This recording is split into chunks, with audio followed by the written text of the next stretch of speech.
Almighty God in heaven, we thank you again for good friends and for this good message and this good movement. And we just pray you'll be with us now by the presence of your Holy Spirit to help us to understand. In Jesus'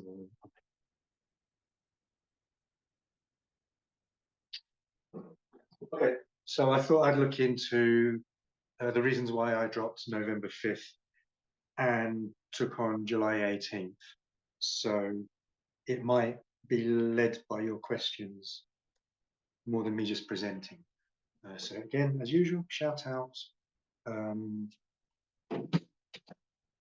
Any questions before I start on that subject or anything?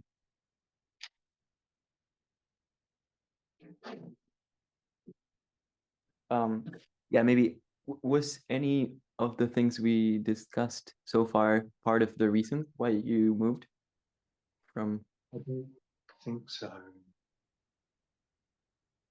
I don't think so, no. Okay.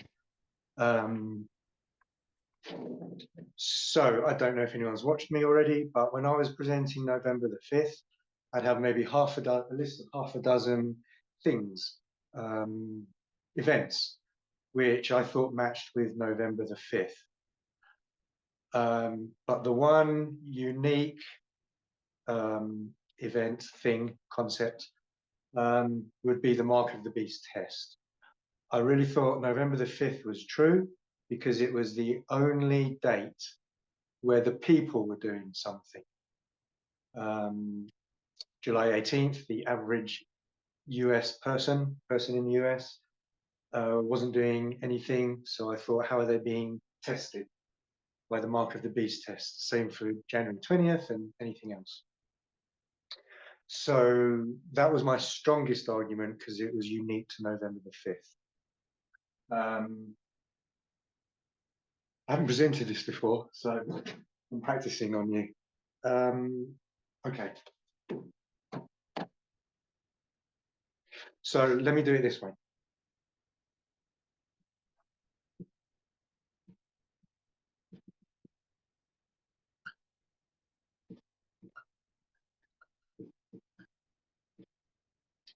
As far as I know, in this movement, we had always taught that the Mark of the Beast test is at the Mark of the Beast waymark.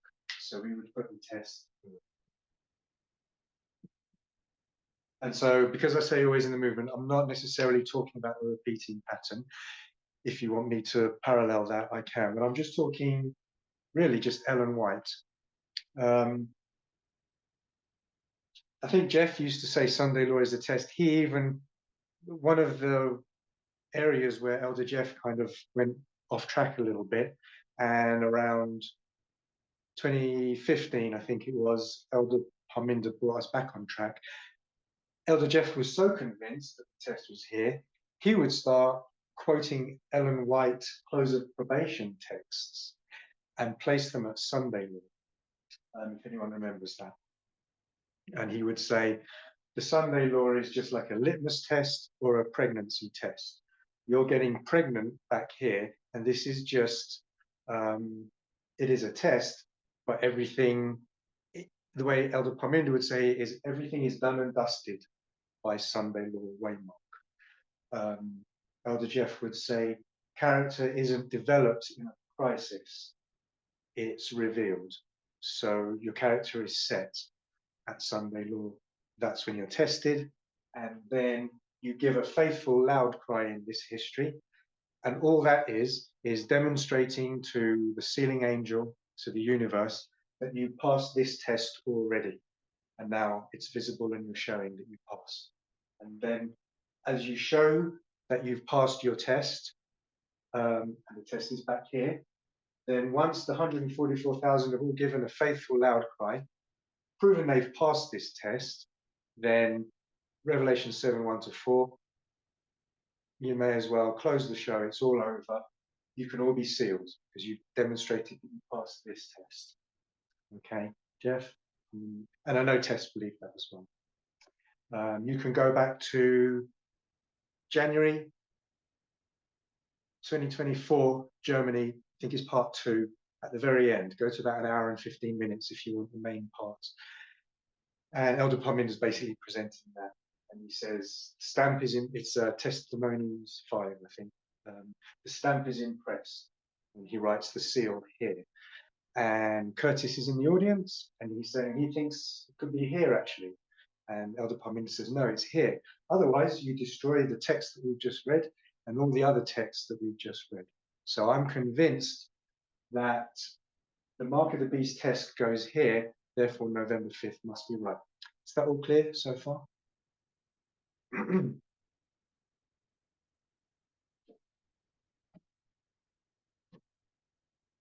Okay, then in February in France, Elder Terry says, the test isn't even here. The test is actually here. You get tested at the loud cry. So if that's correct, then the main piece of evidence that I had collapses. And I knew I knew as I watched it, within a day or two, I was telling people, I think November 5th is about to collapse. So that's when I said I'm on board July 18th. And then over the next days and weeks, looking at it, I've been trying to figure it all out. Okay, so I'm going to try and present the way I understand the test is at loud cry. Okay, different people understand things in different ways. Okay, so this is how I understand it. I'm going to go from. So we use the 1888 model. Okay.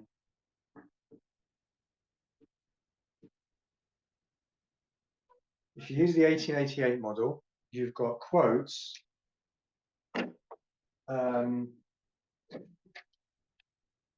that you could use to prove both.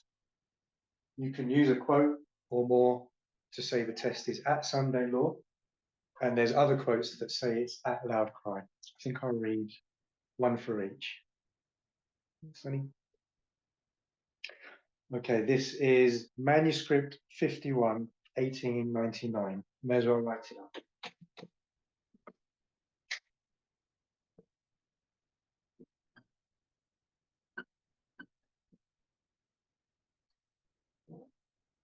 Manuscript 51, sorry, 1899.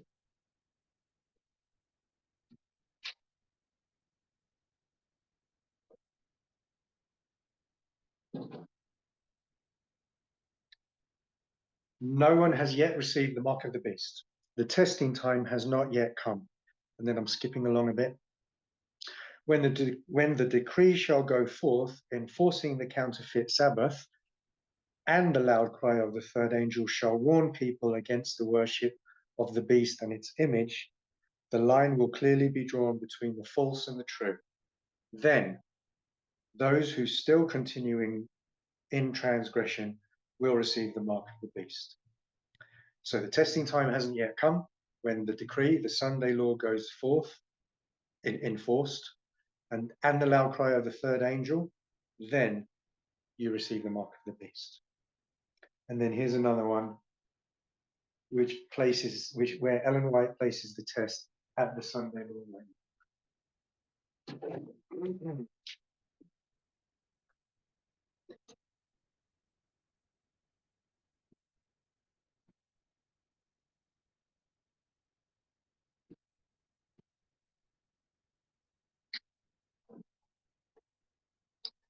Sunday keeping is not yet the mark of the beast, and will not be until the decree goes forth, causing everyone to worship this idol Sabbath. The time will come when this day will be the test, but that time has not yet come.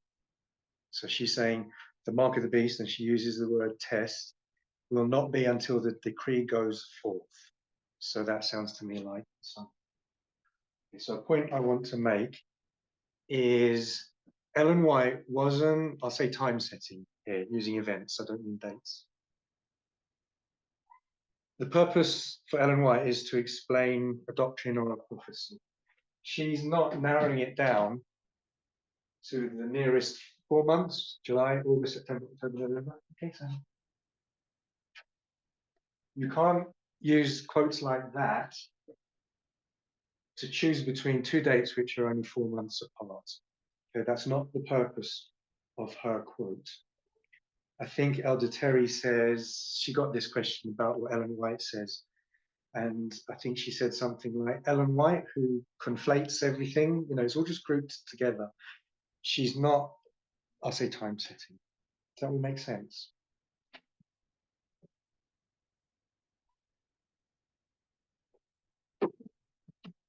Okay, so in the Ellen White model, I'll call it Ellen White Sabbath Sunday model. The Sunday law is passed, and the law doesn't have any teeth in it. You can get away with still keeping Sabbath and not keeping Sunday. Then as the issues swell, as the time moves on, it gets more and more restrictive. And I think it starts with things like fines, and then moves to things like imprisonment, and then eventually, isn't it, torture and death decree and all of that. So my thought now is you're actually not really tested at Sunday law, okay?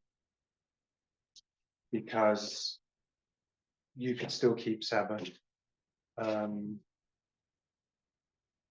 There's no teeth in the law. So an external test will come later on when you're actually going to be threatened with a fine or imprisonment, and that's going to test you if you're faithful or not. Does that make sense? Any thoughts?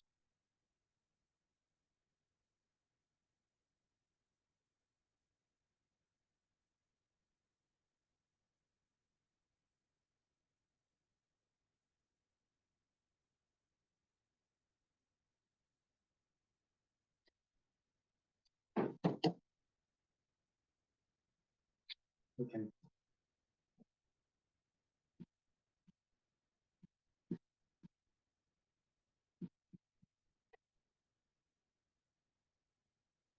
Okay, no thoughts. Let me see.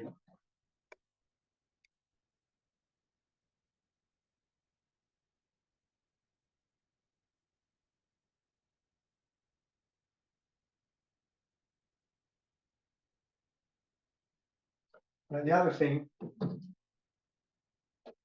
I think I was always okay with, or I became okay with July 18 being the image of the beast set up and revealed. It's just that I would say I'm okay with it being the agitation. And then November 5th, Sunday law would come afterwards.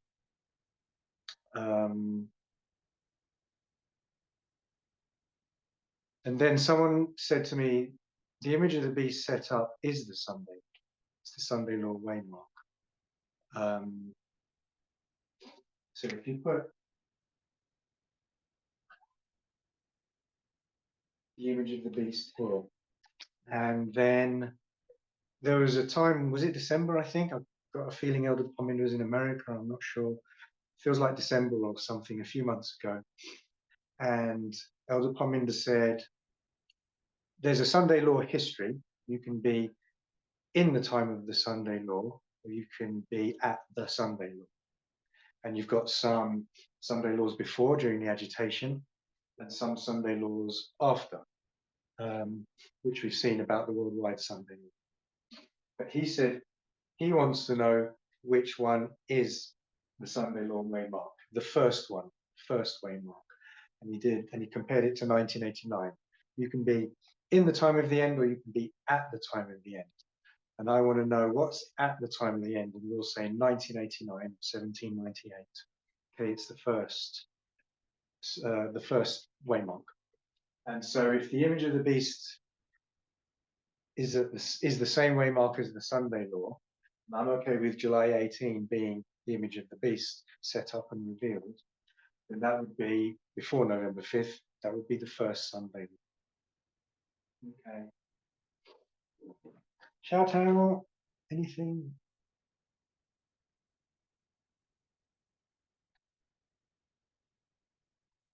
I don't know if it matters, but I'm still okay with the way Jeff used to teach it. that doctrinally you can put a test starting there. I don't know if you want to, you know, like as the loud cry increases, as we're crying louder, maybe the dragon is speaking louder. I don't know. But doctrinally, you can place things at waymarks. Like Elder Parminder always used to say, but how's it going to look?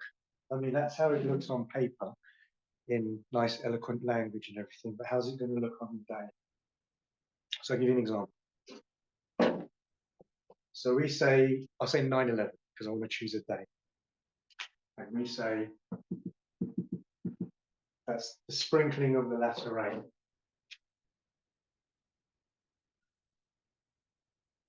As we move from the ploughing. And I believe that, which is why I can still say I do believe the way it's written, that you can still have a test here. Okay. But the purpose of this is not to identify the exact day that the first early rain doctrine came to our movement. It's not a time setting exercise, the same as those Ellen White quotes weren't trying to define the exact day of the Sunday law. So, for example, if you take this very, very literally, you say, how does it look in real life? You're going to say, on 9/10, on the 10th of September, we were studying this certain doctrine. And then on 9/12, we studied a completely different doctrine, and that doctrine was the first doctrine of the early rain.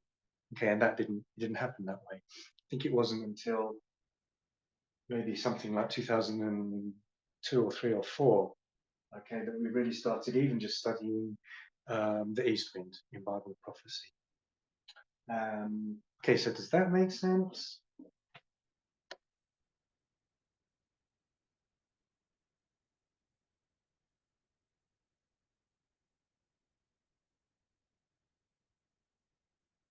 So I suppose that's the model that Elder Terry spotted, and as we're now past that waymark, God can give us light on that.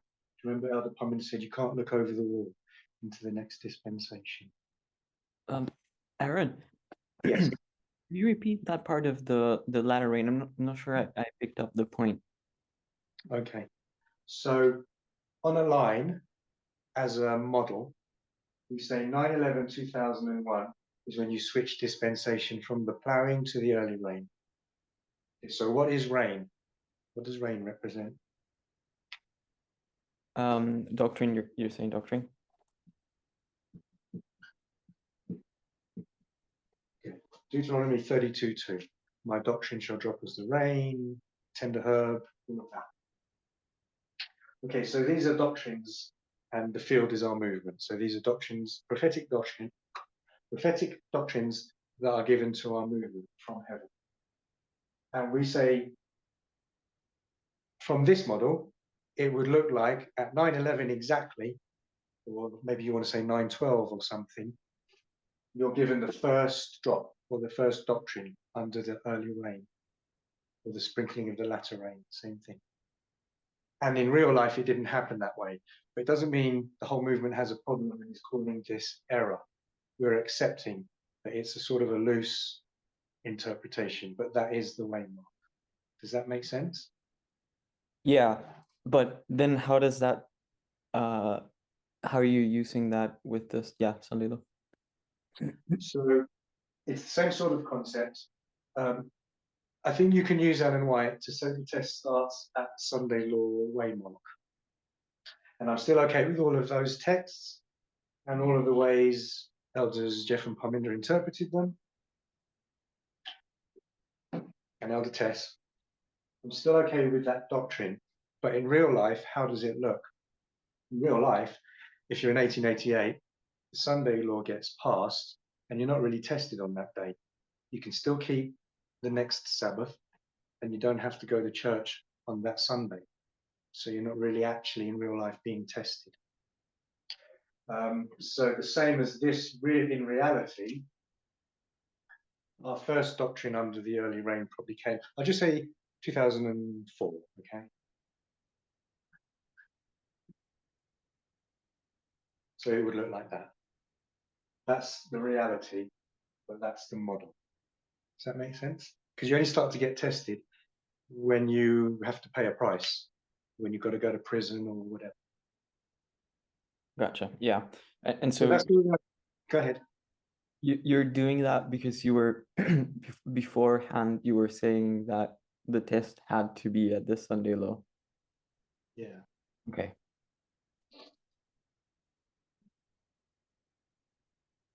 Okay, that's the way I understand it at the moment, but it's all quite new to me. So, okay. Mark of the Beast test. One of the other things I made a big fuss about was we always taught that for there to be a Sunday law, or at the Sunday law, the Republican president, or Trump, has to take the White House.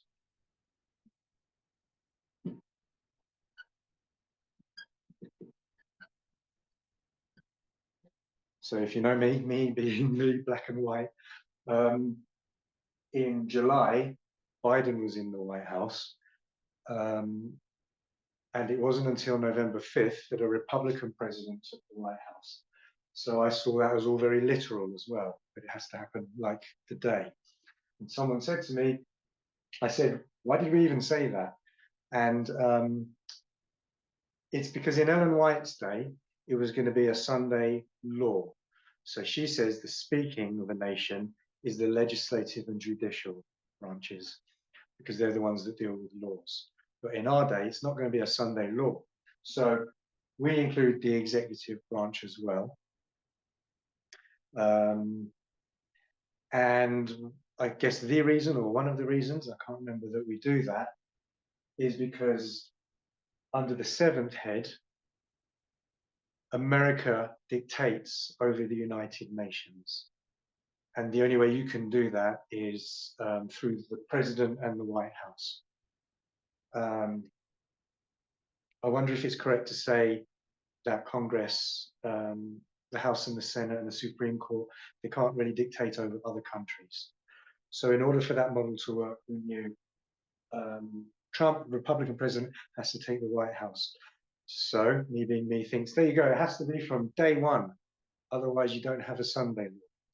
And it's not, I don't believe that's correct anymore, because the purpose of this study is just to say during this Sunday law history, America's dictating. It doesn't mean you can go to the exact day and, you know, July 18 or November 5th, it's 4 months apart or 3.5 or whatever it is. And again, this doctrine is not intended to, I'll say, time set or to identify the exact day of the Sunday law. It's just the conditions that this whole history and onward is under a Republican dictator, I'll just say. So there was another one.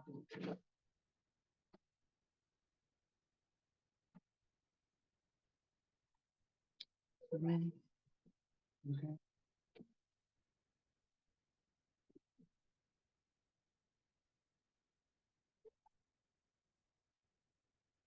Okay, I'll just cover one more, and if there's no questions or anything.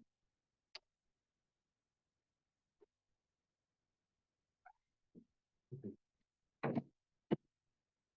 Okay,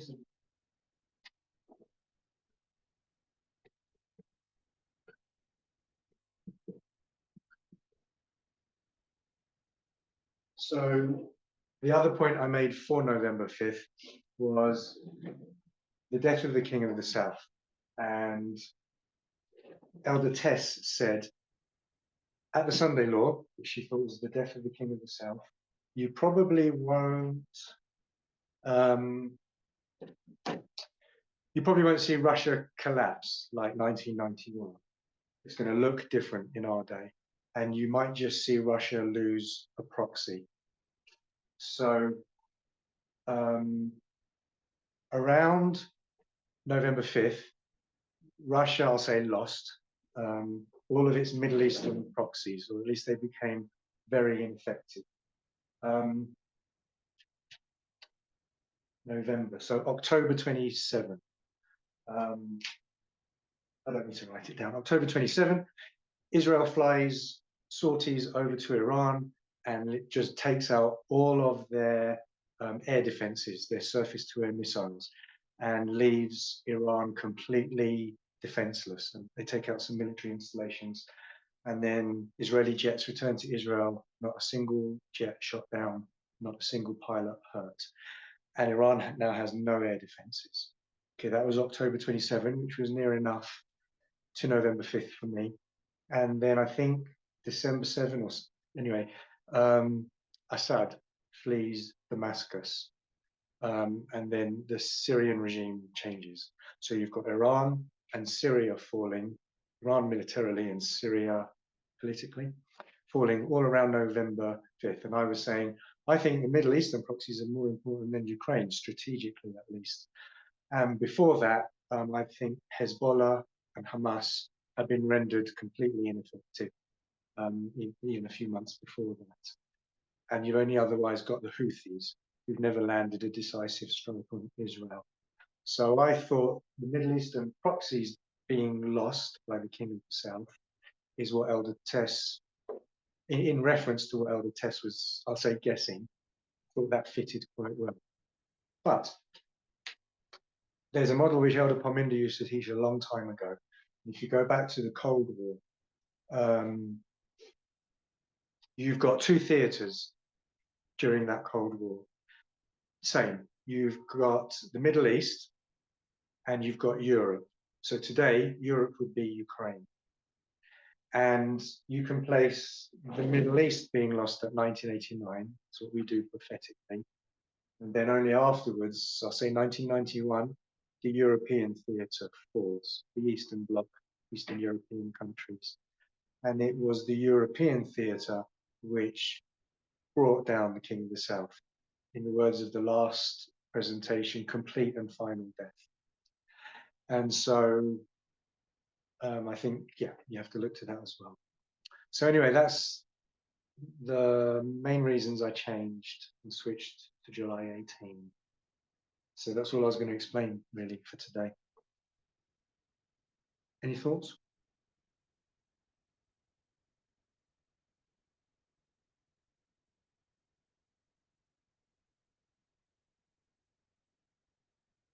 We can close. So literally, I think. Aaron, could you just go over again about the mark of the? I guess the test. What was the arguments to make the test at the Sunday law that you had? So that if you could just sort of bullet point them. So, so there's some Ellen White quotes, but they're not so strong because you can use counter quotes.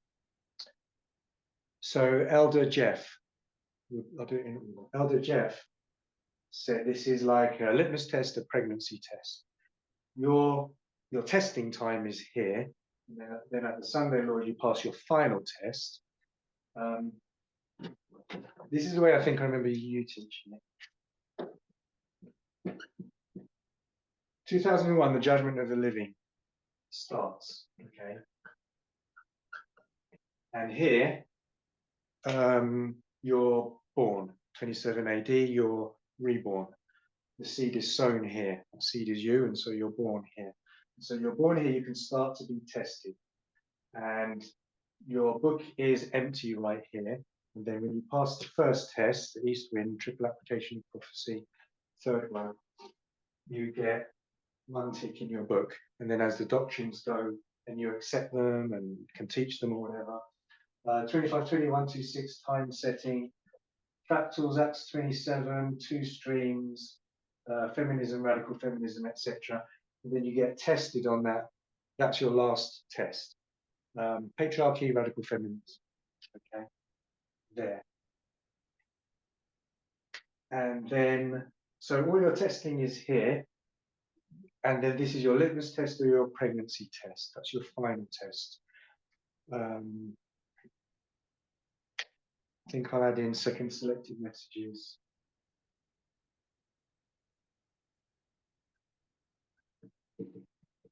.4. The great test to the people of God is the image of the beast. by which their eternal destiny is decided. And earlier I said the image of the beast is the Sunday law waymark. That's one of the reasons I switched to July 18, because I can see. Okay, so that's the old model. And then once you've passed your final test, all you're doing here is demonstrating to the sealing angel that you passed that test at that waymark. But when you've demonstrated it, you're sealed.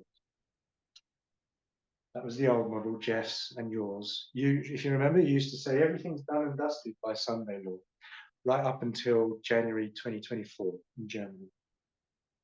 And you wrote seal actually here at that waymark. And then I know Elder Tess put it there as well. I can't think of any presentations off the top of my head, but just in like, you know, you talk to her and you ask her questions, like on a one-to-one phone call or something, and she said that as well. That was the old model. Is that what was your question? Was it just to learn the old model? That was fine. Yeah, I just wanted to make sure that I understood all the points that you were making. Okay. So now I'm saying, how does it look in real life? In real life, you're not actually tested the day the Sunday law is passed. In other words, the people aren't doing anything. You could put it that way. They're not actually keeping Sabbath or Sunday on that day, or whatever day they're keeping doesn't really matter, because there is no temporal test, a fine, imprisonment, or death. So in real life, I can see how you are actually tested in. The way my friend explained it to me was that as the enforcement of the Sunday law is increased, then the way you're being tested is being increased. You're really only being tested when it's enforced. Okay. Hi, Aaron. Yes. Okay. So by you, I'm just seeking clarity. When you say you are not being tested, you're particularly referring to an American resident, is it? Yes. Because this If would you are be staying, if you are living, if you live in America, you are not being tested. So, my question then would be, so the Americans are tested first, with regards to, well, literally, if we're talking about 1888, the Americans are tested first with regards to Saturday or Sunday. Then the rest of the world will be tested later. yes. That was what we were talking about in the last presentation as well. Last day events 1, 3, 4. Once the Sunday law leads out, every other country will follow suit, something like that. So yeah. Aaron, can I just ask something about that? So that I understand the concept of progression in the sense that you're not tested until it starts to have some teeth in the law, like you were saying. But I suppose in the old model, we knew at the Sunday law what the test was. And in this model, are you expecting a test at the land cry, or is your concept that we're tested on Trumpism, whether we just agree with it or not, and it's just increasing pressure in some way, whether you agree with Trumpism or MAGA movement or not? Okay. I'll have to repeat it back to you. Can you actually just say it once more, then I'll repeat it back. So I guess what you expect in the test to look like, I know we don't know what that is particularly. I was just wondering what your thoughts were about the argument that before we thought the Sunday law, we know exactly what the test is, and we're only tested as it gets more muscle on it. And in this history, okay, we know generally what it is, it's equality, but we don't know exactly what it is. It's not like saying you have to worship on Sunday or Sabbath. It's not that clear what the test is. So are you expecting that test to become clearer at the loud cry? What's your thoughts about that? I suppose so. Don't look to me for an answer though. Okay. I find it hard to imagine how in this dispensation with the test being patriarchy, how in America I could be tested on that, where I actually pay off in the old model, pay a fine or imprisonment or whatever, or have to, sacrifice something. Emma, could you just summarize your question really shortly? I'm not sure I understood what your question was. I think my concept before was when that Sunday law, Aaron's used the argument of progression, that once the law is passed, it's going to take time to enforce it. And that sort of makes sense that we're not tested at July if we make that application that it's July. And my question is, but even with the old model, we knew exactly what the look test was to be enforced. So we're expecting it to get harder and harder, but we know exactly what we're dealing with. And I feel like with this, it's not the same dynamic, that we don't know exactly what we're dealing with if we're expecting a further test to come somehow that looked like our old model of it. You know, there's going to be some kind of law or some When kind you of, say, but I when don't you say, think law. So when you say we, is we Ellen White Adventists or we the movement? I think old model, we. Okay, so Yeah. we the movement. Old model, we the movement, or old model, we Ellen White? When you say we. Oh, I guess we the movement, old model. Okay, Just so explaining about Elder Jeff. if you go to we the movement, the only thing that we have, because there's no Sunday law visibility, is Ellen White's writing and a bit of guesswork. Yeah. Agree with that? Yeah. So if you go to Ellen White, does Ellen White know what the Sunday law is? Because I remember a quote where she says, "We cannot yet know what the mark of the beast is." Yeah, she said that. Yeah. Sorry? She said she took something about the image of the beast, and then she says, "We don't know yet what the mark is." Yeah. Yeah. So Yeah. if and in another sense, in another, this is the evangelical Adventist model, is we go through the logic, the seal of God, the stamp of Satan, it's Sabbath, and therefore it's Sunday. So we would define, and she would define, the mark of the beast to be Sunday sacredness, if I can call it that. And yet she's also going to make a statement, we don't even know what we can't define what the mark of the beast is. So my only response based upon all of that is that you might think that we knew or could define what the test was in the Sunday law model, but I don't think we really could. Besides saying it's some kind of struggle between Saturday and Sunday. And in the same way, we're saying there's some kind of struggle between, depending on how you want to phrase it, patriarchy and feminism, men and women. And so even our vagueness, I would suggest, is just as vague as we, the movement in the olden days, and Adventism in the olden days, and Adventism today, in fact. Because we might say it's a struggle between Saturday and Sunday, but there was no way to define what that would look like, what the trigger would look like, and how it would operate. You can do it in the 19th century because we have a historical build-up for that.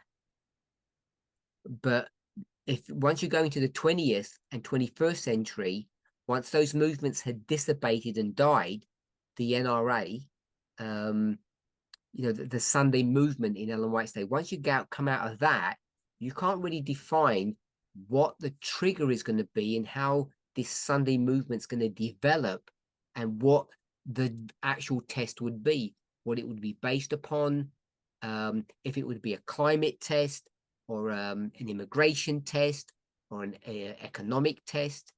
None of that was known, and I don't think it's ever been known since then. So we might have contented ourselves that we knew it was very definitive, some Sunday thing, some Sunday law, but I don't think it was as definitive as even if you just think about it, I don't think it's that definitive. Because if I were to ask you now, tell me what the test was, your understanding, go back 10 years, 15 years, and then project forward, and you tell me what the test was, you'd be hard pressed to say, actually, it's this thing. You wouldn't be able to define what it was. Besides some Sunday, something to do with Sunday, and they're going to put some kind of law connected to it, which is where we're at now. We're saying there's some kind of test, feminism, patriarchy, and there's going to be some law connected to it, potentially. we know there's going to be laws because we've seen a scattering of executive orders, and now now they're going to the Supreme Court, who are, however you want to explain that, who aren't supposed to define what law is, but they're now in some shape or form defining law. The summary of what I've just said is, I'm questioning whether we were that definitive in the past, or we knew as much as maybe you suggesting that we did. If I've understood your question correct, but I may not have done. Yes, I understand that, and I suppose that, like you said about laws, I think we're still expecting law of some kind. And I was wondering if that's even going to be, because we didn't really have we've changed so much about Sunday and the law bit, that we're expecting some visible, I don't know, test, and it's just not going to look like that because it's a progressive test about equality. That, you know, whether you agree with Trumpism or not, and not, I suppose the knock-on thought about that is not everyone's going to be tested anyway. If we go by something like the fugitive slave law, which is only, we don't really have the details of that either, actually. But not everybody would have been tested by that, because not everybody would have had to harbour a slave or send one back. So even though it's a general law that's passed, it's, you still have as an individual to decide whether you're going to agree with it or not, and what you would do. So is that enough? Even now, people are deciding whether they agree with Trumpism and what they're going to do about it. So in that sense, it's, yeah, I'm going with that, sorry. So are you answering your own question?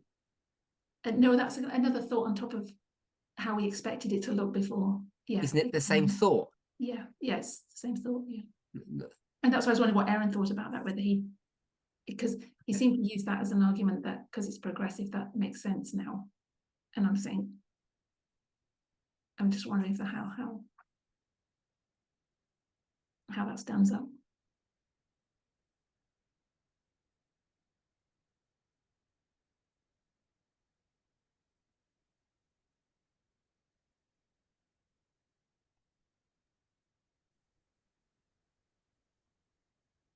Aaron, Yes. Yes. based on the discussion that's currently going on between elders Emma and Elder Paminda, it brought me thinking that in 1888, our pioneers would say that Sunday is the mark of the beast, is it? That is the mark of the Catholic or the Papa's authority. So Sunday sacredness is the mark of the beast. So Sunday worship there was never a decree, so to speak, with regards to people having to keep Sunday at the risk of being punished, right? So it means there was never a Sunday law in the 1888 history. Do we agree? So if we agree to that, my question then is, do we mark the Sunday law? Do we mark the Ignatius, Sunday sorry, law it looks like Aaron's dropped off. as the mark? Oh, just a moment, Hello? Ignatius, Yeah. hold that thought. I think Aaron's dropped off. I think he lost connection. Yeah. Stop talking.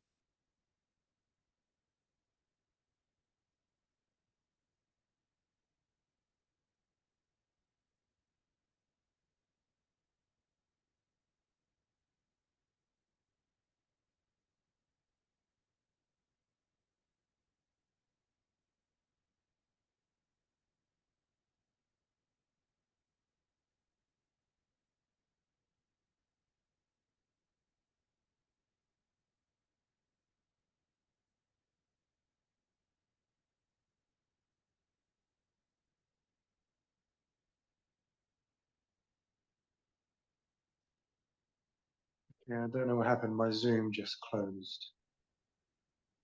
I'm Yeah. not sure if you need to Welcome back. spotlight again. Oh, yeah, sorry. Okay, so Spotlight, yeah. 1888, there was no actual Sunday law passed yet. Hello. Okay. Oh, all right. Yeah. Okay.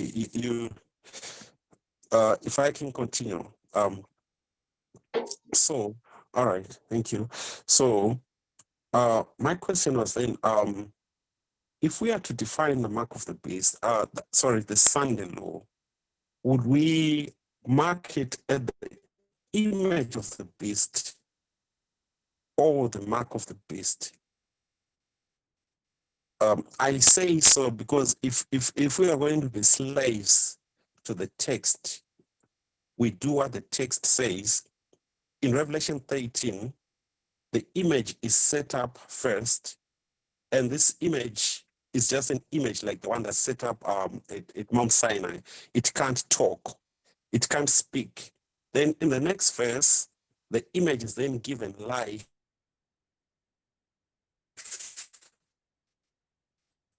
to speak. You see now, to say, okay, you need to do 1, 2, 3, 4. And the image says, well, if you're not going to worship the image of the beast, you're going to be killed. It is actually the image thing. You see, so if we're going to be slaves, the first part of what the text is instructing us to do is to identify the image, right? And the image, we should see it being set up first, which is a setup that is exactly the same as the one that we find in Revelation chapter 13, verse 1 to 10, a setup of a church that has power to control the state. For me, that's the image of the beast. But that image cannot speak.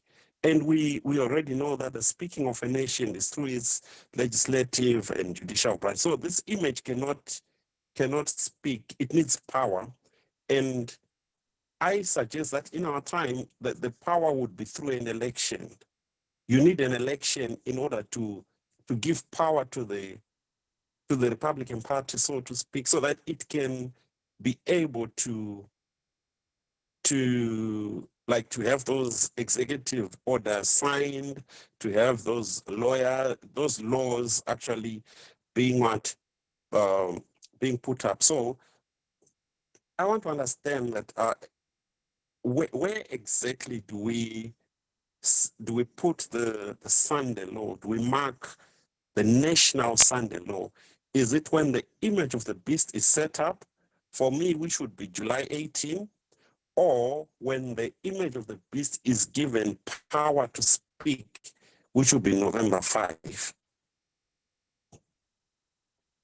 Because the image is set up by July 18, right? Then on November 5, verse 15 is fulfilled. 13 verse 15, and the power to give life unto the image of the beast, that the image of the beast should both speak and cause as many as would not worship the image. So the image can do two things now, right? And the word worship there is like to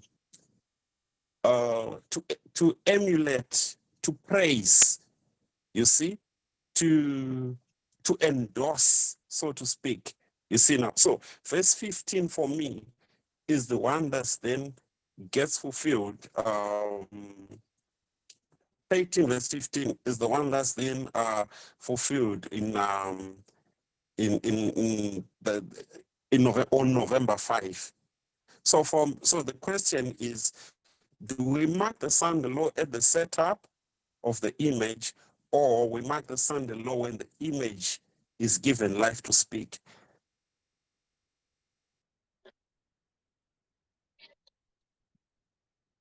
So first of all, have I got that right? Should there be a number 3 there, or is it all right or in the wrong order? Is that correct? Yes, number three will be to bow and worship. I agree there should be number 3, but Okay, so in my understanding, number 3 is not yet there, but number 1 and 2 is there. Number 3 is developing. In my understanding. so when they bow, it's because there's music, and I think Elder Parminder might have said that would be the loud cry, the music.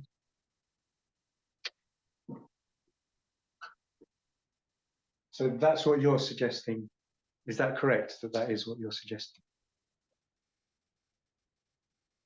Yeah. Okay, I think that's what he was suggesting. I do actually have some sympathy with that.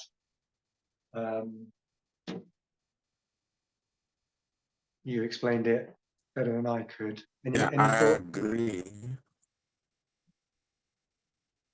Yes. Yes, that's what I'm suggesting. Correct. Yep. Okay. Yeah. That's Though the question would then be, is the image of the beast equal to the son-in-law? Yeah. Yeah. So I don't know. I have some sympathy with that, but I can't figure things out for myself. I think Manjit mentioned the death decree here, which would place it after So I'm Daniel not too 12. sure if everybody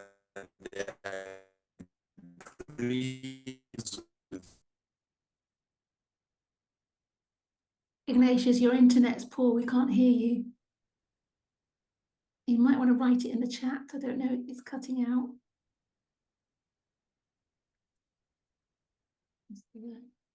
Nice meeting. Okay. So Ignatius, you say that was Ignatius. He explained that there's no point in repeating. I think he explained it well. He said what I've written on the board is a correct representation of what he said. And I'm saying I do have some sympathy for that, but I'm going to wait on the elders to see what they teach. Makes sense to me. I think if number 3 is loud cry, death decree would have to come after, even though that was the death decree, but maybe parables have their limitations or something like that. I don't know. You just summarize what Ignatius said. I was losing connection. You said So you I have think- sympathy and you're not sure. Yeah. So in Daniel 3, there's an image which takes time to build, and then when it's built, it's set up. And I think the way we explain it is you can imagine it with a cover over it. And then once it's set up, it's revealed on the plains of Dura. And then the dignitaries are all called. Then if you move to Revelation, when the image of the beast is set up in that story, it then has to receive life. And when life is breathed into it, it can now speak. In the words of Ellen White, that's passing the Sunday law, legislative and judicial, all of that. And then number 3 would be when you worship the beast in Revelation, or when you bow to the beast at the music in Daniel 3.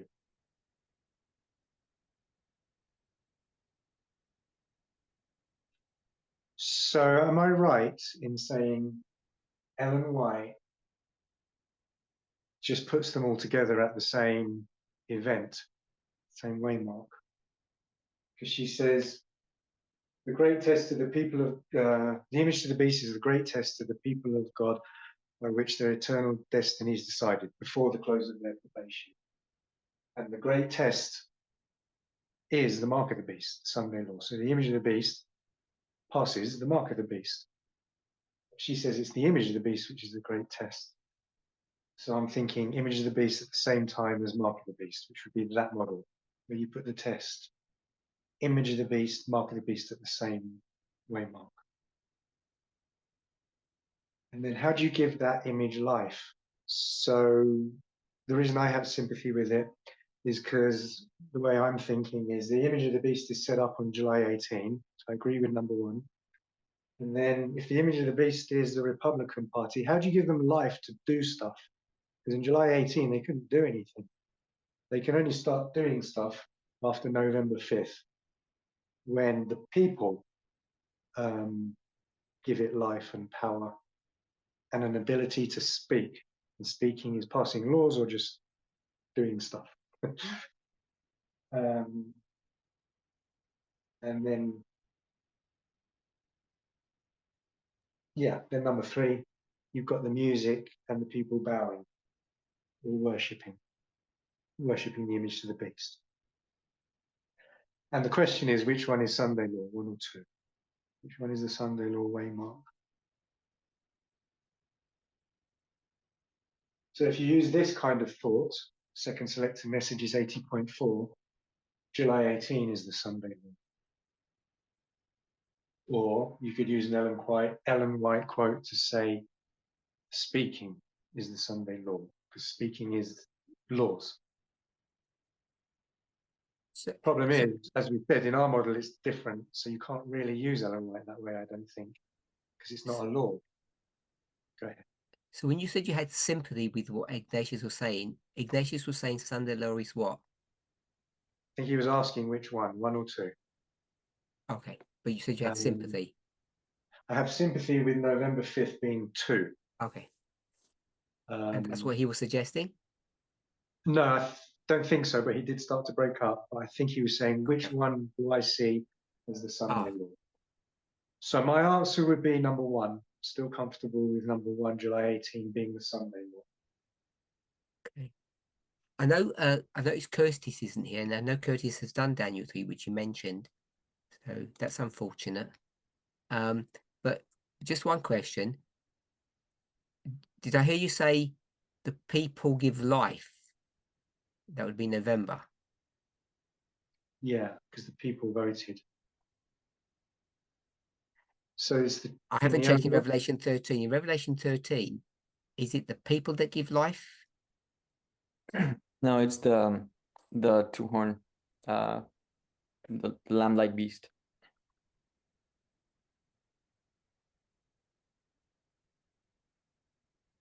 And just in Daniel 3, I don't think there are any people there, even on the plains of Dura. I think it's some kind of official Oh yeah. representation of the government that gives life, depending on how we want to define life. Maybe it's not easy to define life or speaking in Daniel 3, depending on how you want to view that. But in Revelation 13, I don't think it's the people that do it. The people ask for it. The churches in Ellen White's time, the churches, the people asked for it. Okay.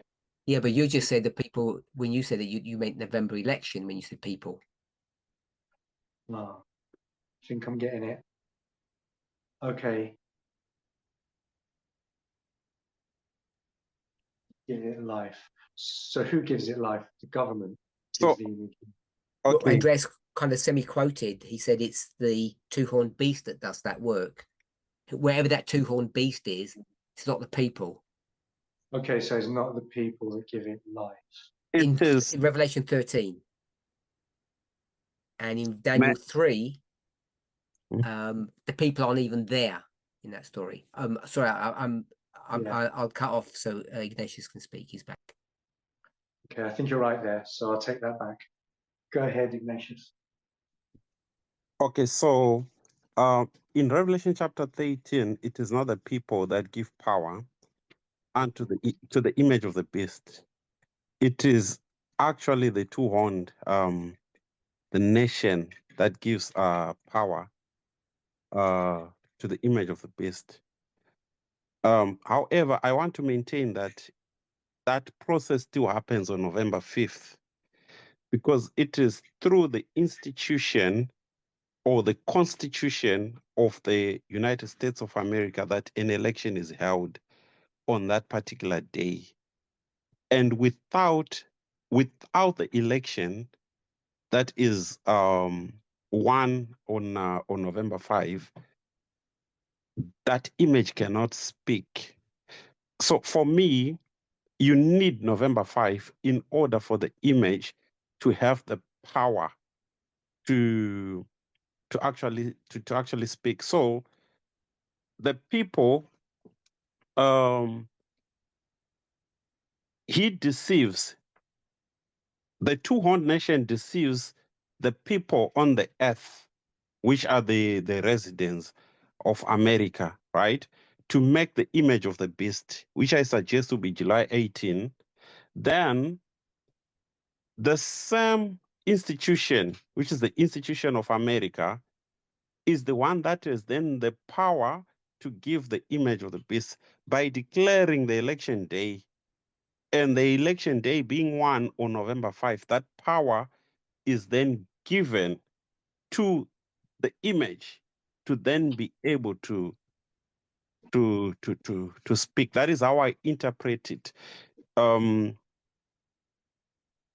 In my model, we need November 5 to usher in the power to the image so that the image should both speak and cause as many as would not worship the image of the beast to be killed.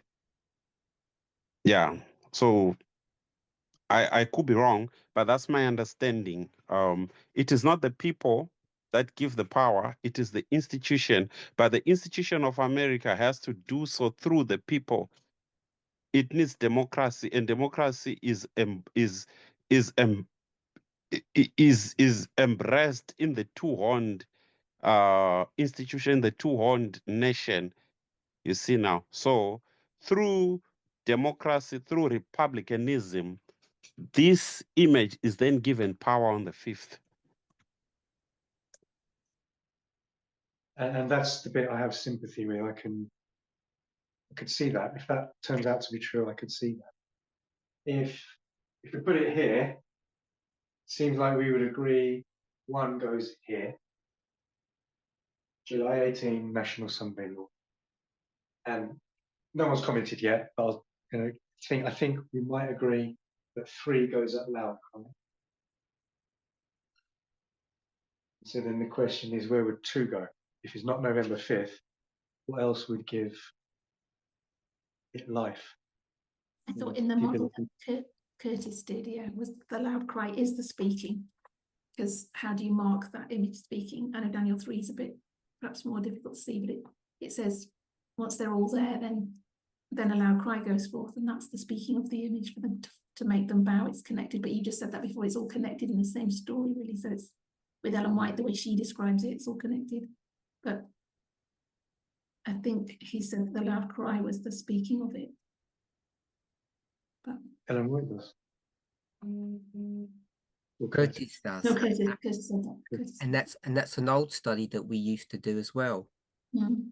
At the speaking, there's basically 666. The image is 666, not the music. No, I think even the music. It just mentions the instruments. Isn't there 7 instruments? Through some kind of symbology.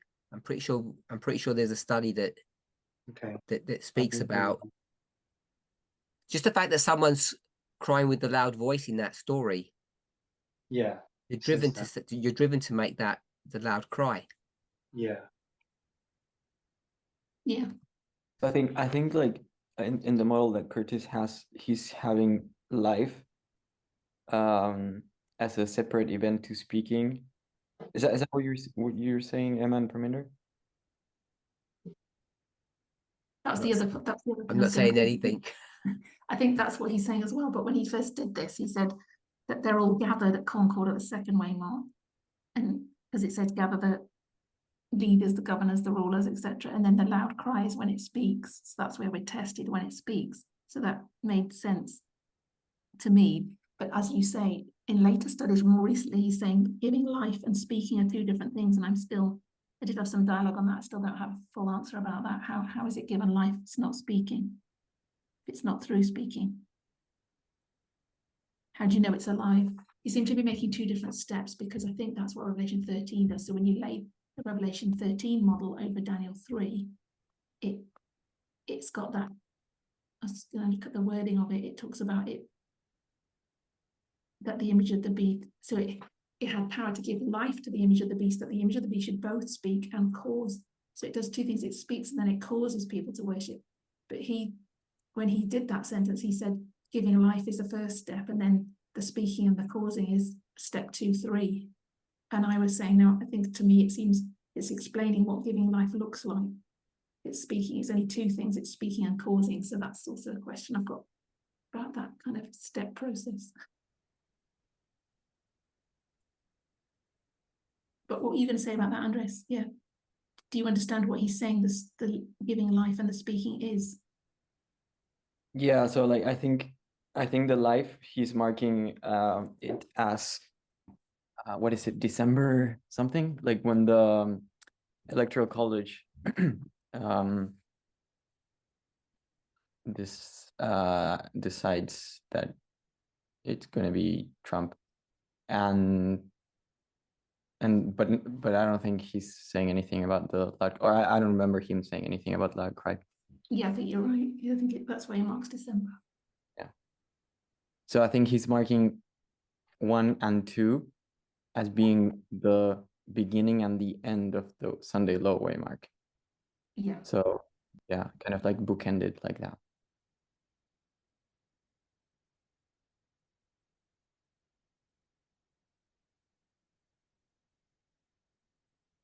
Aaron, can I ask you something?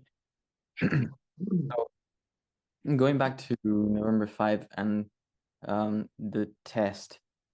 So before in your previous model, before you change your mind, you had November as a test, because you could see the people being tested on the election and choosing Trump.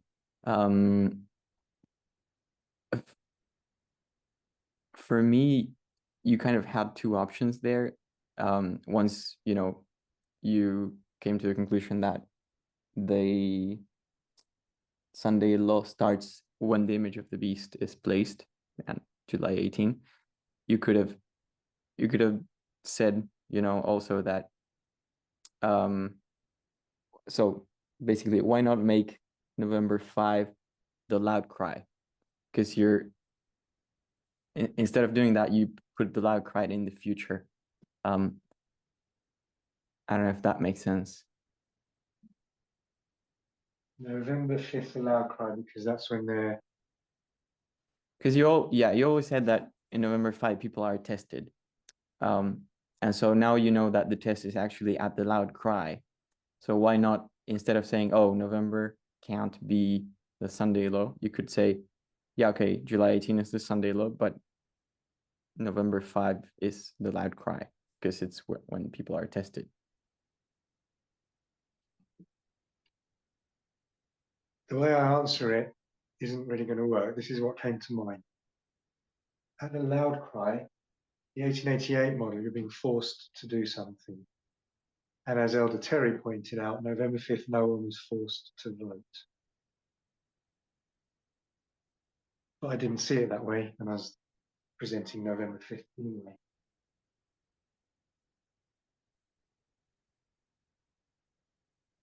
Because the way I used to teach November 5th was you get the mark of the beast in your forehead when you believe Trumpism, and you get it in the hand when you're just going along with your family and your church and your friends, and you do it anyway.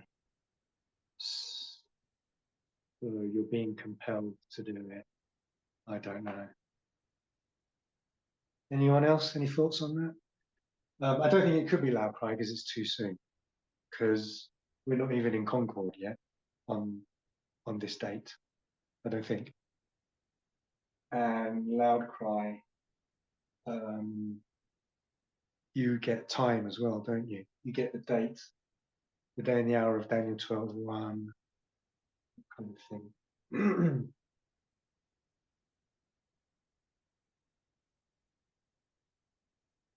And the movement isn't really giving a loud cry at November 5th, however you think the loud cry looks in real life. But anyway, when Elder Tess gave her cry, 2018, it would look something like that, a message that we're all studying, a single message, you know, that we're all, I say agreeing or studying. So I don't think I think November 5th will be too early to be a loud cry. Anyone have any thoughts?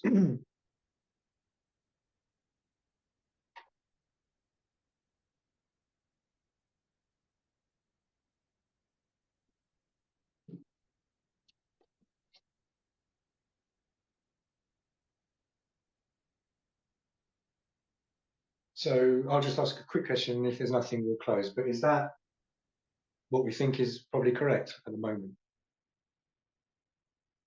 Oh, not November 5th. I know that was just a suggestion. But these are the steps. Set up and revealed, then it's given life, then it speaks, and the people bow or worship. Did I get that right? That's what we're thinking today.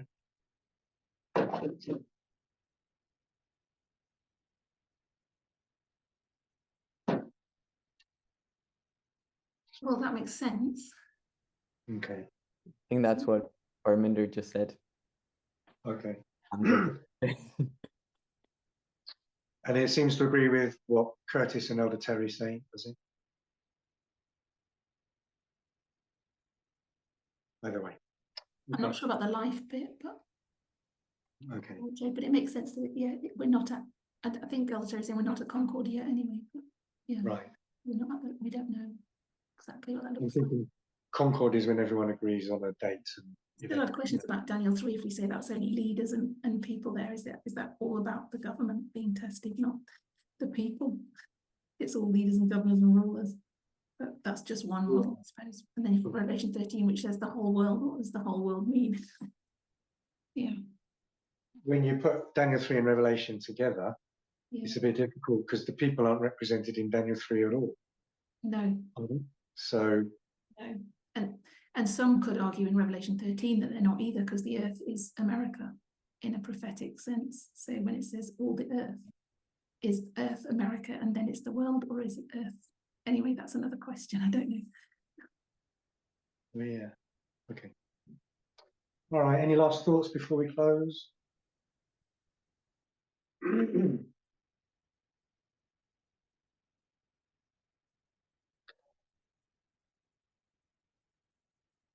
So someone says still the people are represented by the leaders. So, okay, let's close in prayer. Almighty God in heaven, we thank you again for good friends and good fellowship and for this good message. And we pray you'll be with us even unto the end. In Jesus' name, amen.